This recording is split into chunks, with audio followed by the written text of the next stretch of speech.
Welcome, everyone, to this edition of the Not So Common podcast. I'm Pat Contry, inside Castle Contry, my ever-evolving house/studio that I'm trying to put together. How's everyone doing? It's late Thursday, January 25th, 2018. While I'm recording this, I'm feeling like I'm getting a little bit sick, but I'm trying to stave it off. I just got back from SoCal Retro Gaming Expo this past weekend. I had a blast. I was there with my pal James Rolfe, Norm the gaming historian, Ian, along with his wife Vonnie, who did a great job helping out at our booth with our new CU podcast t-shirts. The Game Chasers were there. Andre Meadows, my pal of Black Nerd Comedy fame. It was a great time, and I think I'm now, done with conventions for 3 or 4 months. I have to check my calendar. I don't think anything's coming up till at least April, if not June. So I get to relax. And like I said before, I'm trying to get the house together. The problem with this house, if you can say there's a problem, is that my guy who's working on it, I guess you can call him my general contractor. He's the one doing all the work. He's like a master carpenter, but he's also doing all the plumbing and he's doing the electrical work because he's more than qualified. He keeps finding little things wrong as he goes along, and he's a perfectionist. So originally he was probably supposed to be done like 2 weeks ago, and he keeps finding stuff that he's fixing.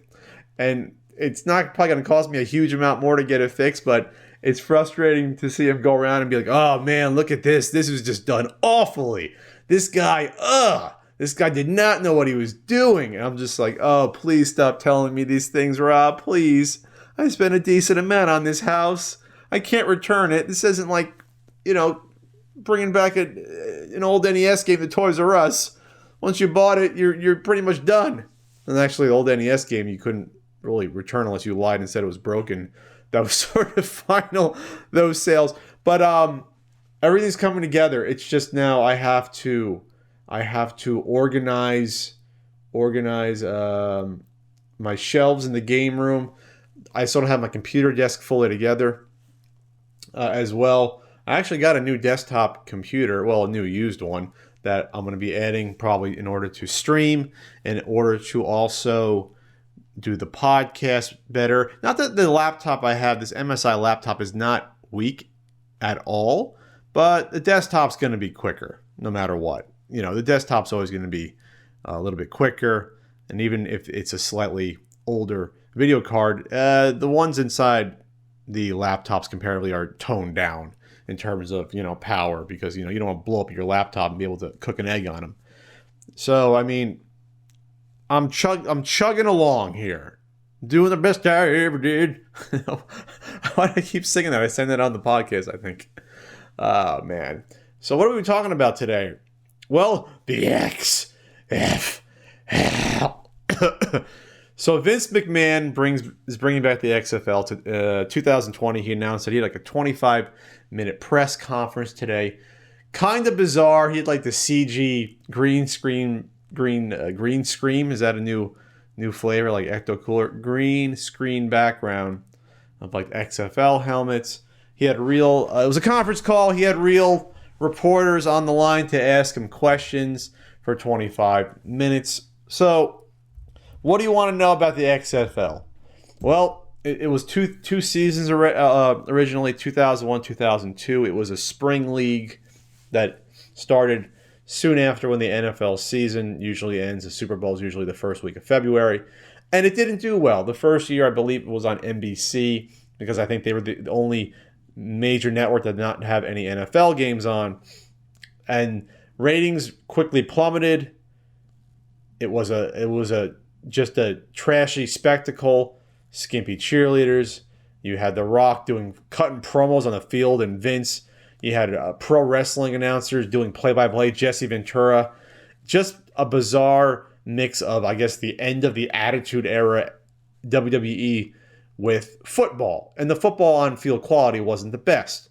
And that's something that Vince even admitted in his press conference today. So through his Alpha Entertainment Company, which by all reports is across the street from WWE headquarters, so you can just run across the street to the next building, he's investing $100 million of his own money into this league. And he's going to give it a 2-year head start to make sure that, it's properly done this time, not like the first time. They even debated whether or not they were going to change the name from something other than the XFL because, the XFL has a tarnished reputation because it failed after 2 years. And that second year, they really didn't even advertise. The games weren't even really on TV that second season before it was gone. No one cared, Wait, was it even on 2 seasons or was it just one? I thought it was on for 2 seasons. Anyway, so I could have sworn there was a second season. Is this the Mandela effect coming on? By the way, please watch, if you're an X-Files fan at all, the 4th episode of this 11th season. It was one of the best episodes I've ever seen. It has to do with the Mandela effect, where you have a portion of people misremembering an event that happened, like me, just misremembering a second season of the XFL actually happening. But maybe it did in another dimension. Really funny episode. All right, so you're going to have an 8-team league of the XFL, 40-man rosters, 10-game season. Then you're going to have 4 teams out of the 10 compete in a semifinal and then a final. So you have 2 rounds of playoffs only. Most importantly, here's the differences here. They're going to try to make the game quicker.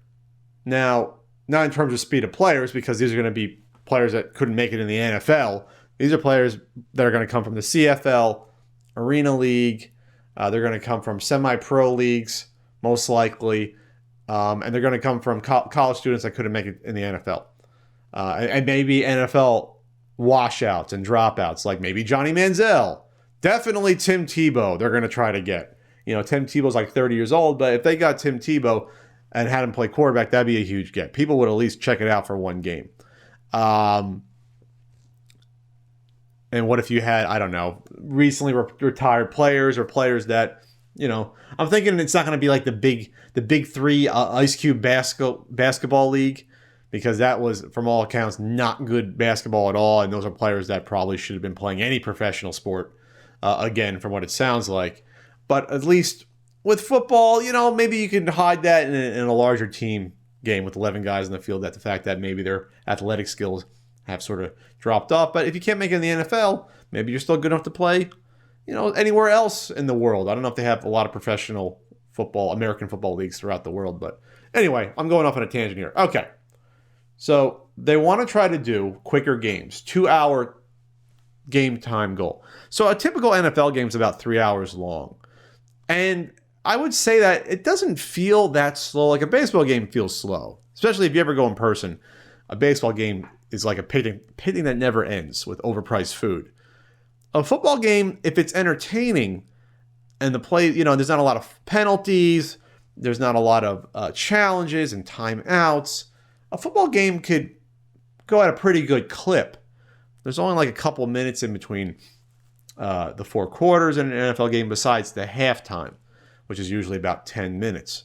So that's one of the things that McMahon said directly. He's like, yeah, we're going to get rid of halftime. Okay, well, that's going to get rid of like 10 minutes.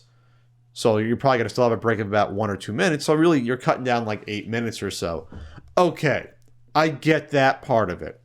All right, you're down 8 minutes. But how are they going to cut out the rest? Are they going to run the clock even if you have an incomplete pass instead of stopping the clock? Is that one thing you're going to do? Just have it run like soccer? That would mean a lot less football, and I mean a lot less if that's the case. Are they going to cut down from? Are they going to cut down the play clock from what was it? 40 seconds in the NFL? They're going to cut it down to 30 seconds? Okay, that might speed things up, but it won't speed up the actual time that progresses unless the clock is still going. Actually, either way it would do that, even if the clock stopped.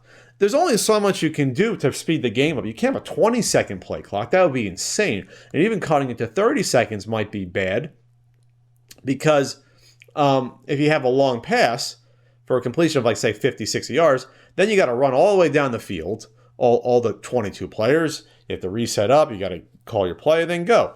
Now, what they might do is split the difference and do the college rule where if it's a longer play like that, the clock will stop until the first down markers are moved to the new spot. and then the clock will then continue forward. So that might be a nice compromise, and you can keep the play clock the same, and that probably would keep the game, I think, moving more, but I don't know. I guess you can do that. I guess you can have a shorter play clock, and as long as you move that chains, it might work. Stop the clock when you move the chains.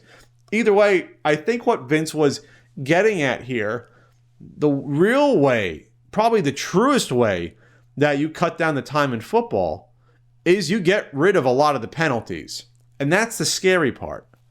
That's the scary part.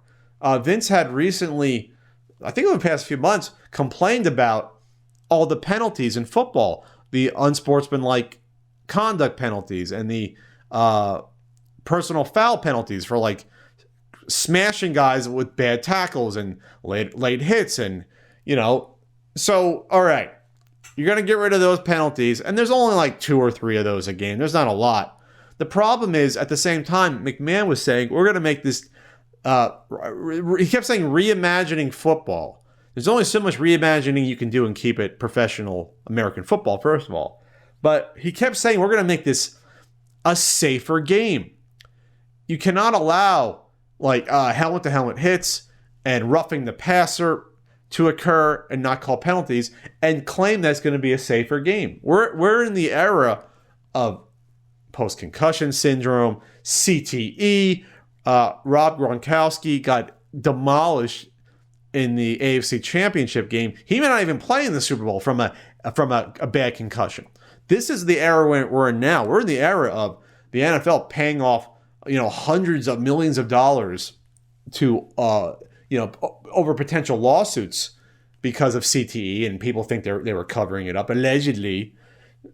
So you cannot get away with a professional football league where you throw safety out the window. You just can't. So then, because what was going to happen is that, okay, you throw the safety out the window. All it's going to take is for one crippled player to file a bad lawsuit saying, oh, well, you encourage dangerous play. You don't have the rules in place like they do in the NFL. Or a few guys get some bad concussions and say, we were not safeguarded. There goes your league with only $100 million in startup money. And that's not a lot for a professional sports league. That's nothing. There goes your league there. A couple of lawsuits, it can be done and bankrupt right there. So the game cannot be both safer and also be looser on the rules to allow a more violent game, which is what the XFL was trying to encourage back then. Like no free catches, for example, the halo around the kicking receiver. I don't see how else this can be a reimagining. A 2-hour game, that could be interesting. I mean, they do want to focus probably on streaming these games, so having it be a shorter length of time would make sense. Want to stream it probably on Facebook, maybe Twitter, whatever else they get going. Now, what's interesting, though, is that I was going to say WWE Network, but Vince McMahon is learning his lesson from the first time, and they said there's going to be no crossover with WWE talent.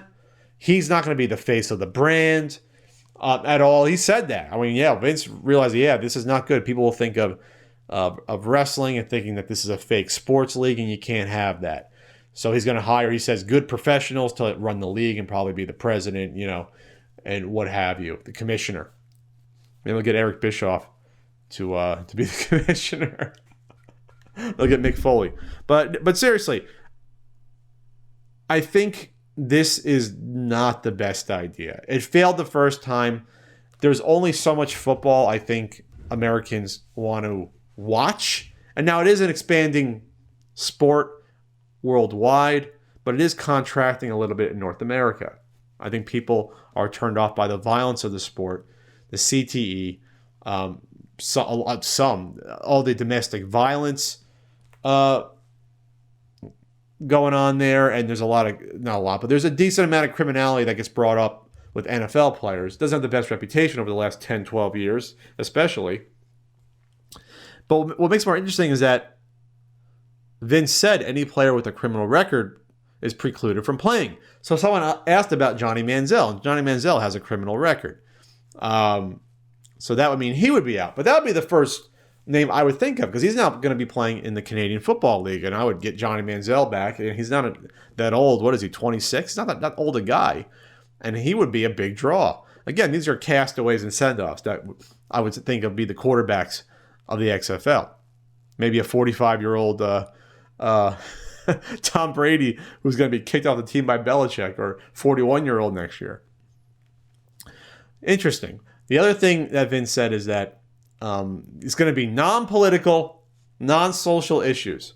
So, like Azeen said on the CU podcast, you're going to stand for the anthem.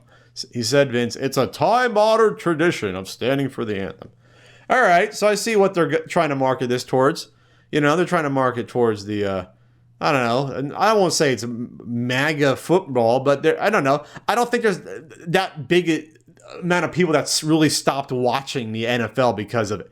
The minority of players, the small amount that actually were protesting social injustice during the anthem. Remember, they weren't protesting the troops. I like that they try to conflate that, all the Russian bots and idiots out there to try to do that. People even asked about if Donald Trump was going to endorse it, and McMahon said no. That probably wouldn't happen. Remember, Donald Trump had a team in the USFL before that folded, and he's trying to get into the NFL forever, Trump, and the other owners never wanted him in, which I think is hysterical. So there you have it. So he always had some sort of payback he wanted to get against the NFL. So think about that whenever he calls out the NFL. That guess what? The owners don't like you, Donald, and people out there should realize that. Yeah, I don't think this is going to be a success. I don't think any network's going to sign up for this, any major network, because currently ABC/ESPN, NBC, CBS, and Fox all have NFL games. CBS has the AFC. Fox has the NFC. ESPN/the NFL has something going on. They have Monday Night Football, and maybe the Saturday night game they have every once in a while. No, excuse me, Thursday night game. And then NBC has the primetime game of the week on Sunday. So they already have their professional football staked out. So they'd piss off the NFL. So the XFL is not going to be making that much money off a television deal. I don't think the USA is going to give the XFL that much money to show a second-rate football league that first time failed miserably. And so I'm not sure that's going to happen here. I don't know how much money you can make by streaming it on Facebook or fucking Twitter Live. Professional football league that was a laughingstock the first time around. So it's just a very, very strange. The whole thing is just strange. Very strange. And what does happen, though, if a player decides to kneel for the anthem or speak out? How do you prevent players from exercising their freedom of speech at the, when they're walking around on the street? If they get interviewed on ESPN, at the locker room, I guess you're going to sign a contract before saying you're not allowed to say anything, but that's going to be the most boring league ever then. I just think it will be. Vince says, well, it's going to be all about football, but if the football's second rate to the NFL, who's going to be watching it? Are we getting burnt out by football coverage as is? I mean, right now you have football coverage nearly all year round. You have the preseason starting in August. You have training camp before that. They start covering shit in like fucking June and July. You have the Super Bowl goes until February. Then you have the draft. So you really only have, in essence, 3 months off from football a year of people that truly hardcore follow football, if that. But then again, people are usually following it all year round because of trade news and whatever else. And then again, people don't ever bring up college football as it's its own league. In essence, college football. And college football is huge on TV. And that runs simultaneously as the NFL. It even starts, I think, a little bit before and ends around the first week of January. So I don't know. I don't think there's this big market for, again, this second tier professional football league. It failed the first time for a reason. Now, that doesn't mean that the quality of on-field football won't be better than what the XFL had the first time. There were some players that made it to the NFL. Some did relatively well and played for several seasons in the NFL. But the vast majority didn't. Those spots were already taken. It's when the USFL tried its hand for a few seasons in the the 80s, they threw out a lot of money to players that ended up coming back to the NFL after it folded. So major quarterbacks at the time, running backs. The XFL would have to do the same thing. The XFL would have to go out and try to go after the top college talent and give them enough money, guaranteed money, to keep them away from the NFL. And again, I don't think that there's going to be enough money going around in a startup league to do that, to compete with the contracts that you get in the NFL. I don't see it unless they get some big guys on board, some big businessmen to form these 8 teams and put a lot of money behind it. But we're talking they're going to have to put up hundreds of millions of dollars. I don't think like spending $10 million on a sports team is going to do it, because there won't be enough money to go around to pay these players and to attract the talent. The first time around, the XFL tried to say, well, you're going to have to play for your money, and they gave bonuses for, if you got to the semifinals and the finals, you got bonuses. But it was pocket change compared to what you would get in the NFL. So this is just bizarre. It ain't going to work. I just don't see it happening. Johnny Manziel already tweeted out XFL 2020. Oh, Johnny. I hope you don't have I hope you can wipe your record by then. Wait a minute. Is he just drunk and driving? Did that domestic dispute thing, maybe that was thrown out, so maybe he's okay. The NFL has no comment on McMahon's upstart league.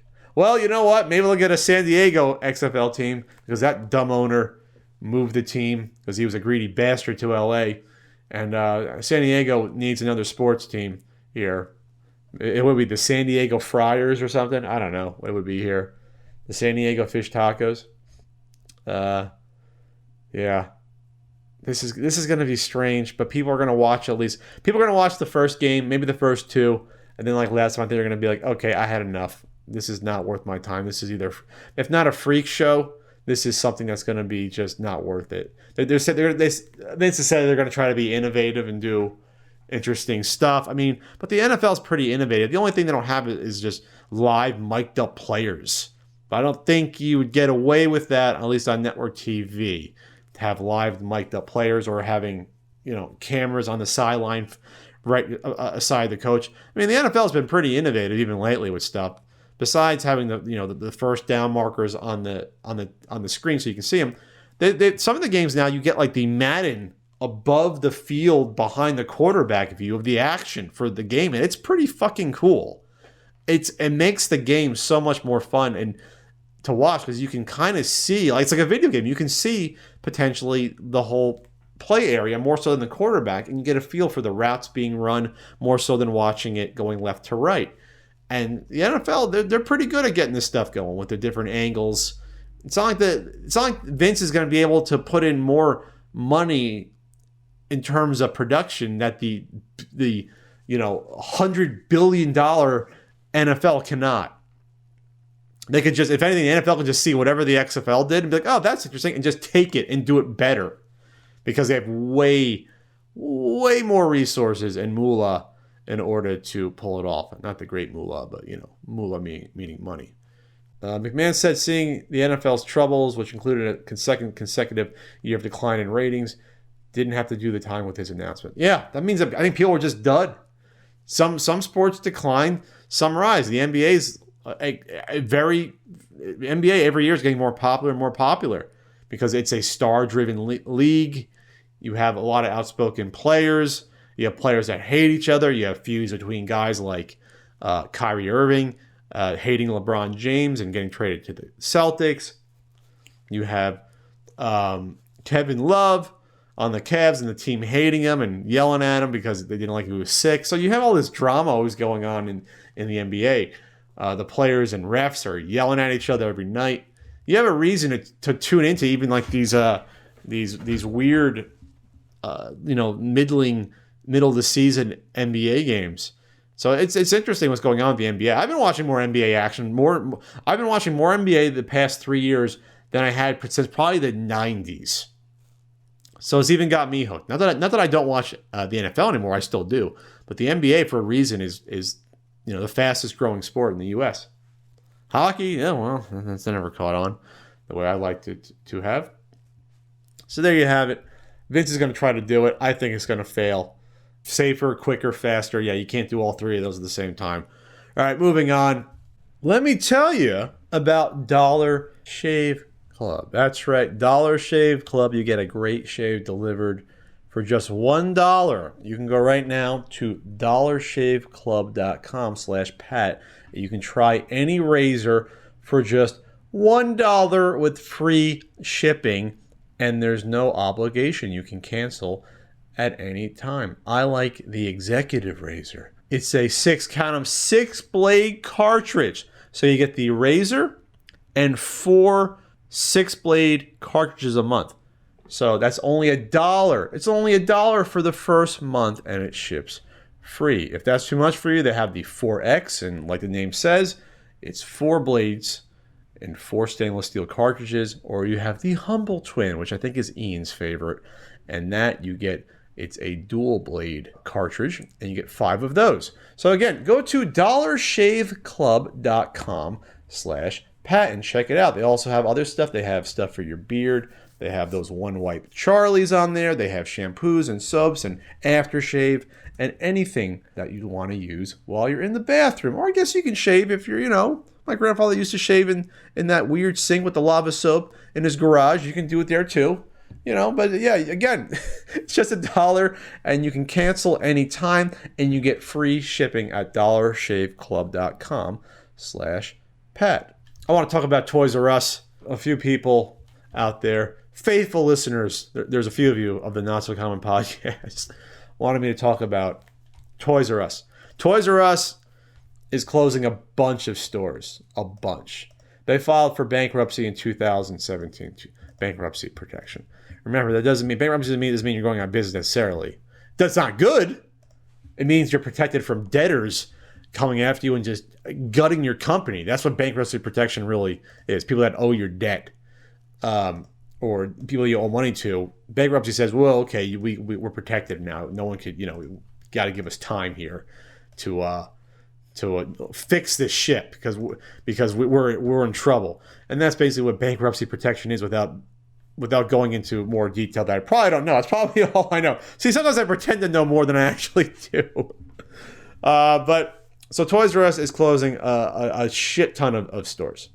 A shit ton. That's a scientific term. Toys R Us. I think it was over 150 decided to close. And this comes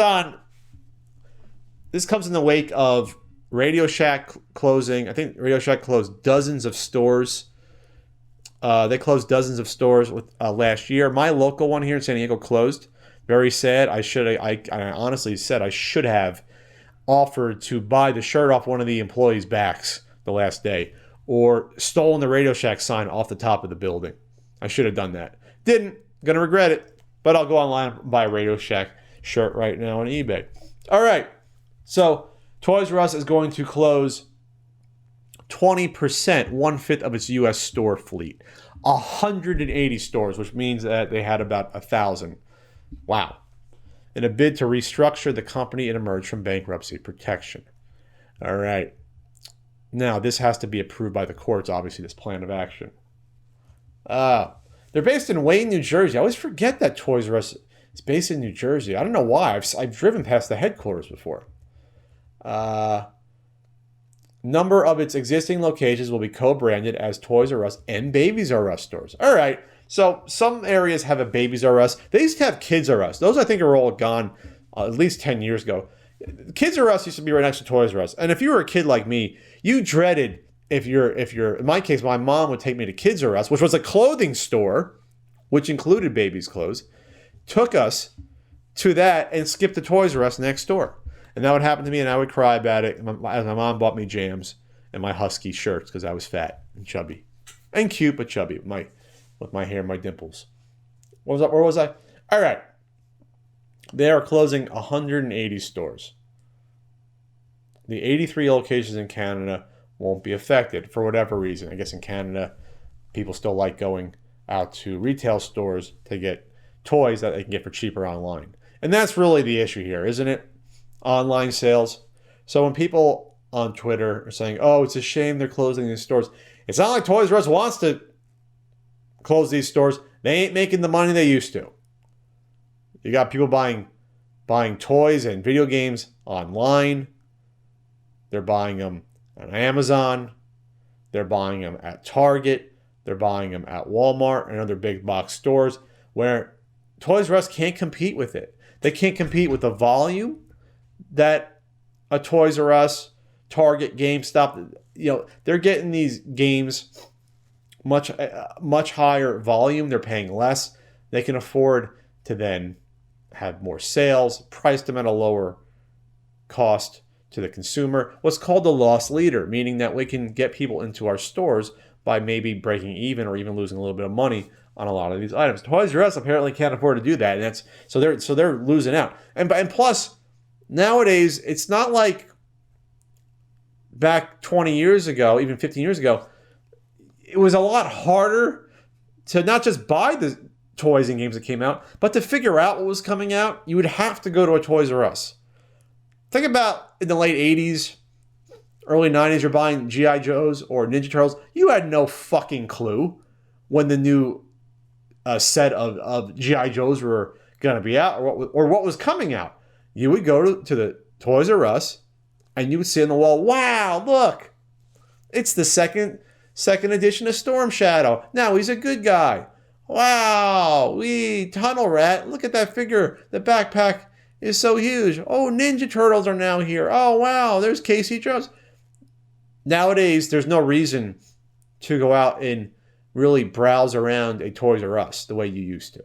Of course, if you have kids, is it still like a discovery of how it used to be? It used to be you walk into a Toys R Us and not so much besides like the little put together, like the mini slides and little play sets. Those I think kids could have climbed on back in the day.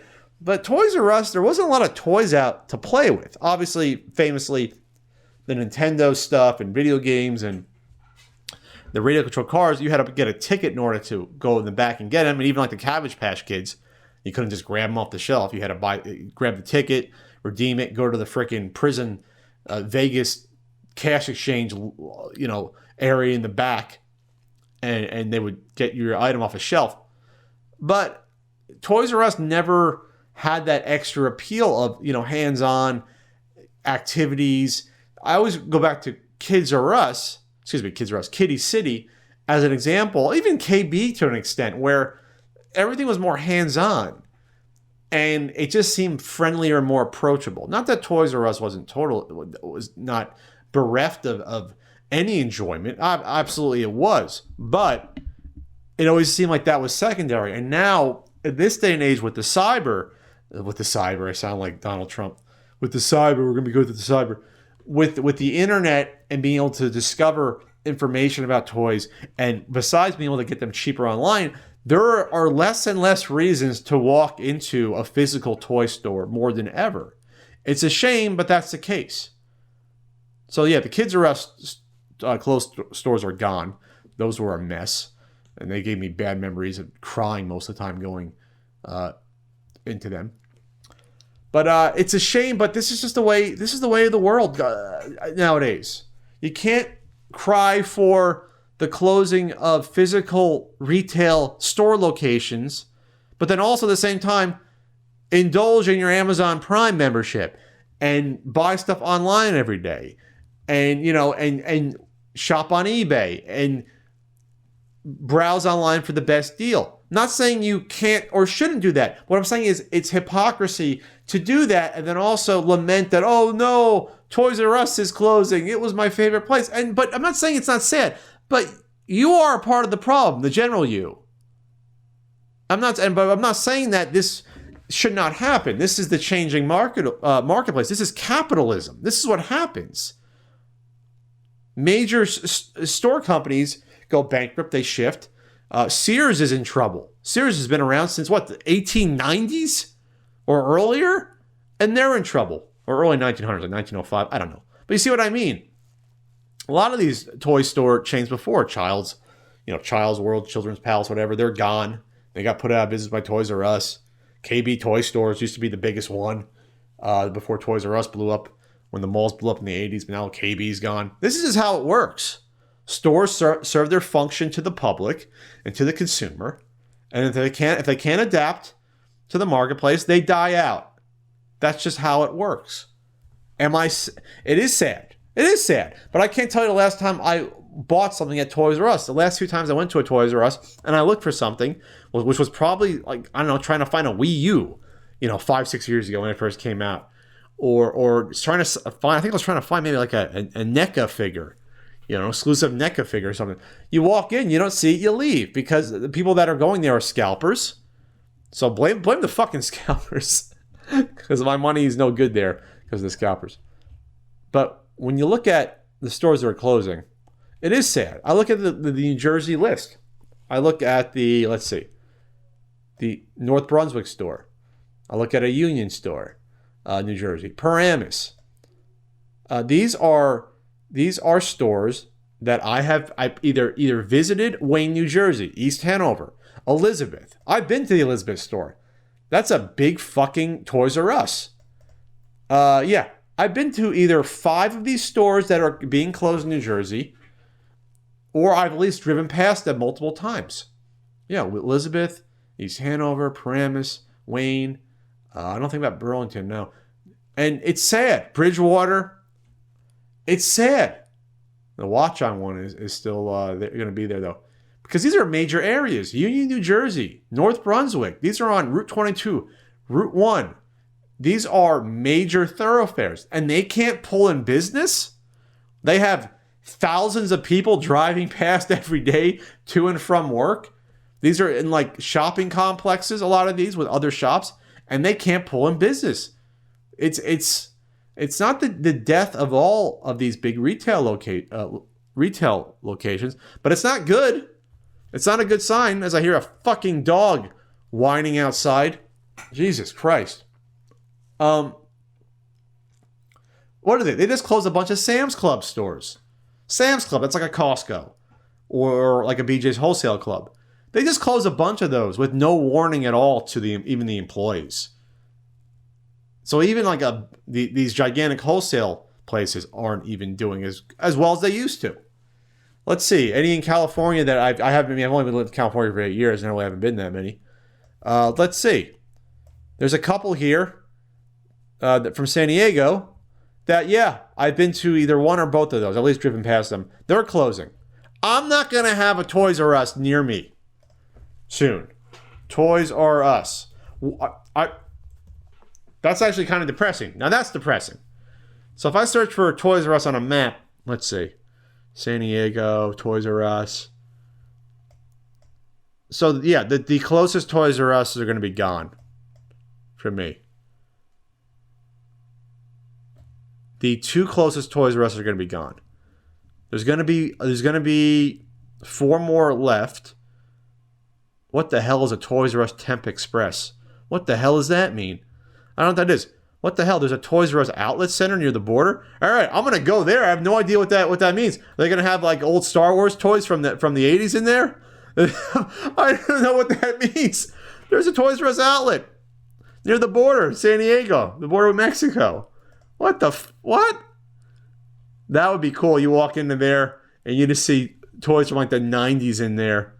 I've never heard of that before. That's funny though. As an aside, they actually have like a Goodwill outlet down near the border where they actually have like auctions for like buying like pounds and pallets of items at a time. Interesting. All right. So this is the good news. Okay, there's bad news here. They're closing a lot of stores. The good news is that this means that Toys R Us can survive. They can adapt. They can maybe think of new ways to get people to actually want to visit the stores. Interactivity. Having, I don't know, maybe creation centers like Discovery Zone, are they still around? Give a reason for kids to come and hang out and talk to each other and do an activity. They used to try to do stuff like that. Well, Jeffrey the Giraffe's going to be appearing at Toys R Us. Well, I think we have to do more for kids nowadays than just have some sweaty guy in a suit run around and hug kids.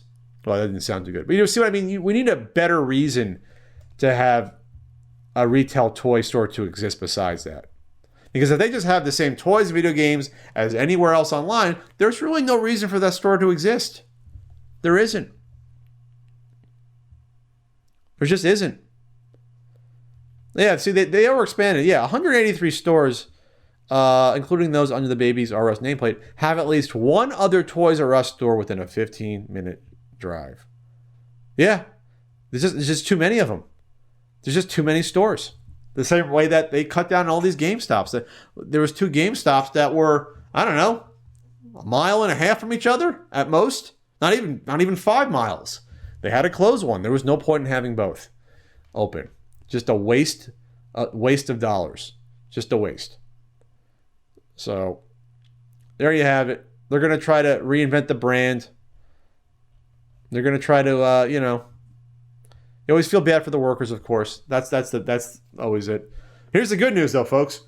That means you're going to have clearance sales. They're going to have clearance sales going on at your local Toys R Us. So, see if they had that old USS Flag G.I. Joe aircraft carrier in the back from 1988 or 1986, 85 actually. My G.I. Joe knowledge. See if they have it in the back and get it for $20. That's what was always the dream, is to be able to go into a Toys R Us, go into the back and just find old ass shit in the back. There's gotta be a Toys R Us warehouse with old toys from like the 80s and 90s. There has to be, right? I mean, there's gotta be some tucked away, like a false wall you can open up, and inside there you have you have all the old toys there. Yeah, but you can just retire on. You can find all those old Star Wars and Thundercats and Mask figures. Old Barbie dolls. Old Barbie dream houses. All right, so don't cry for me, Argentina. Toys R Us will be fine. Why did I just reference that? What? I had to see that in high school. Madonna starred in that. What the hell was her name? Anyway, all right. I'm going to go to I'm tired. It's 10 o'clock at night here. This is supposed to be a short episode. And it's 41 minutes in. Well, I hear a dog barking. You guys probably can't hear. All right, let's go to some Twitter questions here. I think the XFL was probably at least one of them here. And then you probably also had questions about Toys R Us.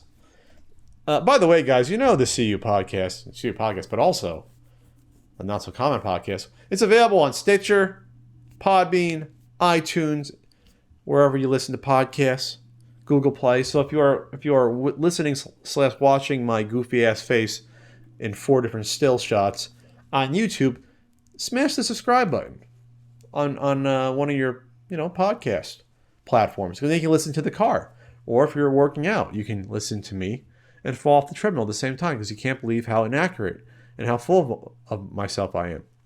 All right, let's go to the topics here. Let's see. Kentucky or Duke? Neither. I don't care. What made you want to do podcasts in the first place? And I also love the podcast. This is from @HappyMarriedGamer. Thanks so much. I did do a little bit of radio in college, and I do like hearing the sound of my own voice. So that's why I enjoy doing podcasts. I think it's a great medium that was lost for a while in terms of on the internet. Podcast is a fairly new phenomenon in terms of popularity. They've only gotten popular the past, I say, 3 or 4 years. When the CU podcast started off in 2012, 2013, there weren't that many gaming podcasts around. Not that it was so pioneering, but a lot popped up since then, and people realized that the long-form conversational format can be interesting. The flow of thought, hearing non-scripted a broadcaster's or entertainer's opinions on a topic, hearing a real conversation. That doesn't exist really on YouTube in that large capacity, with vlogging, pre-scripted videos, highly edited videos. You don't get a more natural flow of conversation. Radio shows and podcasts provide that, and I enjoy that, and some of you guys do too. I mean, the CU podcast is it's still one of the more popular gaming podcasts, even though we only do it twice a month and not every week. And I enjoy it. It's kind of relaxing too. This is from @the Dirt Wizard. How do you keep yourself motivated? What tips could you give from your life experience? How do you keep yourself motivated? Wow, am I going to be a speaker and go out on the road? It comes to having goals. If you don't have goals in your life, it's hard to be motivated to accomplish anything, because if you're just doing your day-to-day living, but you can be fine if you're fine with just having your job and living your life. I'm not saying it's a bad thing, but if you don't have any hobby or anything you're aspiring to try to accomplish, it's hard to be motivated as far as I'm concerned. I mean, if your motivation is just to enjoy your life and watch TV, come home and spend time with your family, that's fine. That's fine. Maybe there's a motivation in doing that. I think you have to just aspire to a goal. You have to have a goal. And my goal is to entertain. My goal is to make something of myself. Because I experienced a job that I quit, and that's a question later, I think coming up, where I was not treated well, I wasn't compensated well, I was overworked, and I wasn't appreciated. So my motivation was to get the hell away from that and to do something at least that I could control my own destiny and to enjoy and to establish myself as, something different. And I guess that's what this has become. So tips from my life experience. I guess the quickest tip I would have, and I talked about this with my contractor Rob, is that I think some people fail to grasp the idea of having short-term, medium, and long-term goals. So what do I have to accomplish this week or this month to accomplish goals that I set for 3 months from now or 4 months from now or 6 months from now, to accomplish those goals that will help me accomplish goals of where I want to be a year from now, 2 years, 3 years, 5 years.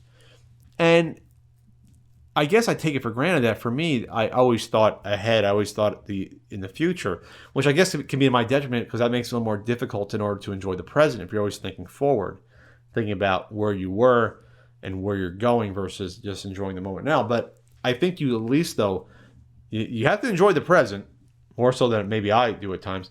But you also have to think about, okay, where's my life going to be a year from now, and versus where I want it to be, and how am I going to accomplish those goals? Like putting together the Certain NES guidebook, that took a long time to plan. Then it took a long time to execute. So you had all these milestones and goalposts that you had to jump through, goalposts to jump through, or milestone markers you had to pass, mixing metaphors in order to get to that spot. And the same with the Super Nintendo book. You can't just say, I want the Super Nintendo book done in 3 months. No, you have to go backwards and say, okay, in order to get it done by this point, where do I have to start by? How do I have to plan it? What do I have to accomplish? How do I get on the schedule? And for what you want to accomplish in your own life, you have to do the same thing. You just have to just mark down. Maybe you'll write it down in a text file or a Google document, or you doodle about, okay, what do I want to do for 2018? It's January, what do I want to do? Where do I want to be a year from now in January 2019? All right, here's my end goal. Say I want to buy a car. Okay, how do I get there? I got to save money. All right, I got to save a certain amount. Maybe I parse that out to, okay, every 3 months I have to have this much of the amount of the car saved in order to get it. All right, that's good enough. How do I save that money? Well, I have to cut down on, eating out. I have to cut down on, my cable bill, whatever else. So I got to save money. I got to start doing that now, though. I have to start doing that now to build up to my medium length goal, to my long-term goal. By the way, I was trying to save for a car, but now with this new house, I really can't do that with this crappy mortgage. That was something I had to think about and work towards. I had to work a long way towards being able to afford a house. So there you go. All right, discussion on Angry Gamer 1987. A discussion on the Tide Pod Challenge and what social media and parents should do to help keep kids safe. Well, you got to tell your kids not to just do whatever they see on social media, not to be stupid. You tell your kids don't drink bleach, don't eat a fucking Tide Pod, don't eat detergent. I can't believe this is a thing. It's almost laughable that this is a thing. You had to have Rob Gronkowski again. You had to have him, since I guess he's a Tide spokesman, come out and do a PSA, public service announcement saying, kids, don't eat Tide Pods. By the way, I didn't know Tide Pods really existed until last week. Or I mean, I know that you do that for the dishwasher. You have these little pods. Is that something I should look into? Is that better than liquid detergent? And then someone followed it up. The Tide Pod challenge and why it's wrong for us to get in the way of natural selection. Well, if you're a 20-year-old eating Tide Pods and you die, well, you had your shot. But if you're 5 or 6, I think we should have more sympathy for that, for children that maybe do something harmful. So, I'm not into that all the way. Your opinion on natural selection there. This is from @GrayFox393. Are you on or tried any specific diet / meal plans? Thoughts or feelings on the different ones out there? I know that the what's the high protein diet right now? The keto, is it the keto diet? Yeah. The ketogenic diet. So that's low carb, high fat and high protein diet. And that's like the Atkins diet, kind of. And these have existed forever. These sort of diets. I mean, the Atkins diet came around in the late 90s. And I kind of did that to lose a little bit of weight. In college, I just went, less carbs. So, what do I think about it? I think you have to, I hate to say consult your physician and for a specific for a specific diet plan, but our bodies all have different chemistries and they process different substances differently. So some people can eat a lot of carbs and they burn through them and they're fine, especially if you exercise. Even when I exercise, though, me eating a ton of carbs was never good for me. I always felt like garbage. So I cut out last year. I used to eat cereal every day for breakfast, and cereal is just a ton of carbs and sugar. It's not that healthy for you, at least for me. Eating freaking Wheaties or, and then you're dumping tons of even skim milk has sugar in it, just dumping that in there. I felt like garbage. My system slowed down. So I switched to eating a higher protein-based breakfast. So I switched to eggs, egg whites, bacon, or a turkey meat, something that had a lot of protein, had a little bit of fat in it, but not much carbs. And I lost weight. But then again, you're going to lose weight if you cut almost anything out of your diet that you're eating too much of or drinking too much of. And I felt better overall. I still think that, I probably could, for breakfast, throw in some more vegetables, some good carbs, and go that route and feel better. But I don't know. I think you have to figure out what works for your body and for your diet. Obviously, if you're eating too much of anything, it's bad. If you're eating too much carbs, if you're eating too much fats, it's bad. Too much chocolate, which I am a victim of. And people always, say, "Oh, Pat, you're in decent shape." I'm like, "Yeah, well, yeah, that I'm eating too many brownies." But man, I thought I was going to lose more weight over Christmas, but moving took a lot out of me. I think I actually lost a little bit of weight over the holiday season, which was the first time ever from doing tons of, as Frank would say, lift and toting of objects and boxes and stuff. Yeah, I built up the glutes, gluteus minimus and maximus, bending over and lifting stuff for sure. Let's see. This is from Joel Hovis. Was it a hard decision to quit your day job and do YouTube full time? It was definitely a tough decision at the time in 2012 because I wasn't really partnered at the time. I was just making money off of Blip, so that was scary. I was making a decent living, enough to pay off my condo. I make my condo payment and to pay insurance and all that. So it was hard because it was scary. It wasn't like I was jumping into anything. I think both fortunate and unfortunate that I am a generation where YouTube did not exist as a full-time job when I still had my regular, really 50-hour work week job. It wasn't an option. Like, it gradually became so when I started on YouTube. It wasn't in 2008. It absolutely was not. So gradually seeing it develop, and I was always doing it as a hobby, I then had a jump-off point to try to get into it. But I knew at the time it was risky, and it was risky. And I probably should have, but you know what? I should have, if I did it a year, I always said if I even went a year before in like 2011, I would have been a lot bigger. because I would have jumped in head first. But my job burnt me out. I was a slacker for the first year or so after I quit my job. Remember, the podcast didn't start up until about a year after I quit my job in 2013. Or remember, you may not know that. So I probably should have started a podcast sooner if I had my druthers. But I wanted to work. One of the first things I had to do, though, was work on a DVD. My first DVD I had to work on to get some revenue, because I went from making a decent amount to making maybe a couple thousand a year off blip revenue, 3,000 a year, something like that. Not even, maybe 3,000. I had no sponsorships. I had no brand deals, back then. So it was scary. It was absolutely scary. So if you're gonna think about doing that, you should really think hard about that. Think about your living expenses and really plan have a rainy day fund, if so, with that. Let's see. Anything else? Royal Rumble thoughts? It's going to be weird. I think the women's Royal Rumble is going to be a mess. I think the men's Royal Rumble may not be that much better.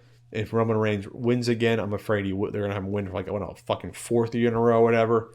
Or third out of 4 years, because Orton won last year. If that happens, I think there'll be a riot there. Maybe Daniel Bryan enters and he comes out. Let's see what else is here. I think that's about it here for topics. I think I'm tired. I think I got to eat some dinner and take a shower because I'm dirty. A lot of people that are upset are asking about Toys R Us. Downsizing your toy collection. Yeah, well, I have to do that too besides the gaming collection. Super Bowl. I hope the Patriots lose. I really hope they do. That's it for this edition of the Not So Common Podcast. Thanks so much.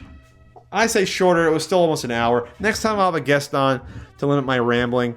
Maybe I'll go back to a past guest. I've been doing this Not So Common Podcast for almost a year now. It's been about 9-10 months almost. I think it's been all right. What do you guys think? Subscribe to it if you want to. I also have a Patreon. That's patreon.com/PatContry. That can help support me and what I'm doing. And I'm going to be having a new studio built here and trying to get that going. Not just for the podcast, mainly the CU podcast, but probably also this one too when I appear on screen every now and then, but also to do some more Twitch playing as well. Wait, what do you mean some more? I do it once a year right now. Well, I'll be doing it more often for a certain Super Nintendo guidebook, and also to have fun.